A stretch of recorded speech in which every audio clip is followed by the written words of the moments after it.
Hello everyone, আজ আমি বানাবো সর্ষে ইলিশ। খুবই সহজ উপায়ে বানাবো।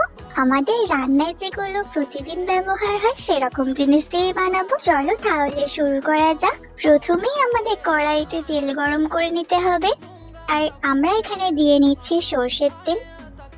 তেলটা গরম হয়ে যাওয়ার পর খুন্তি দিয়ে কড়াইয়ের চারিপাশে একটু ঘুরিয়ে নিতে হবে। কড়াইতে দিলে খুব সহজে উল্টানো যায়। আর এদিকে দেখো, মাছগুলো কড়াইতে দেওয়ার আগে মা এখানে হলুদ মাখিয়ে নিচ্ছে।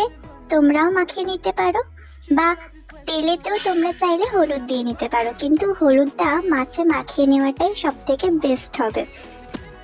তো মাছে হলুদ মাখানো তো কমপ্লিট হয়ে গেছে। এবারে গরম তেলের উপরে মাছগুলোকে আস্তে আস্তে ছেড়ে দিচ্ছি। মাছগুলো এদিকে ভাজা হচ্ছে। আর তোমরা বলো, কারা কারা ইলিশ মাছ খেতে পছন্দ করো? ভালো লাগে, জানি না কেন তেলগুলো ছিটকে আমার উপরেই পড়ে। এবারে আমরা মাছগুলোকে একবার উল্টে নেব। তোমরা ইলিশ মাছে কি কি রেসিপি জানো কমেন্টে জানিও তো। তাহলে নেক্সট যেদিন ইলিশ মাছ রান্না হবে সেদিন আমরা রান্না করব তোমাদের কমেন্ট অনুযায়ী। এদিকে মাছগুলো তো ভাজা কমপ্লিট হয়ে গেছে, আর আমি বানাচ্ছি সর্ষে ইলিশ। আর আমাদের বাড়িতে পুরো ইলিশের গন্ধে মোমো করছিল। আর আমি তো আগেই বলেছি খুবই সিম্পল উপায়ে আমরা করব ইলিশ মাছটা রান্না। ওটাই দিয়ে নিচ্ছি। এরপরে জলটাকে কিছুক্ষণ ফুটিয়ে এর মধ্যে মাছগুলোকে তুলে দেব। ব্যাস রেডি।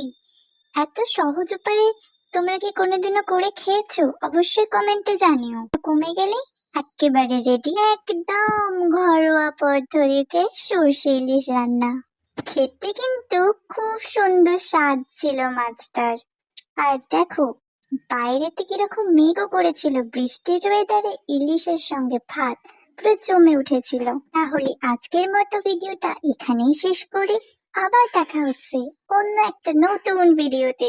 আমার ভিডিওটা ভালো লাগলে অবশ্যই লাইক, কমেন্ট, শেয়ার করে আমার পাশে থাকবে।